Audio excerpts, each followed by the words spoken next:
بسم الله الرحمن الرحيم. قل يا أيها الكافرون لا أعبد ما تعبدون ولا أنتم عابدون ما أعبد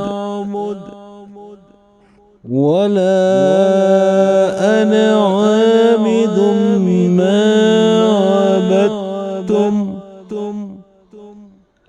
ولا أنتم عابدون ما أعبد لكم دينكم ولي دين.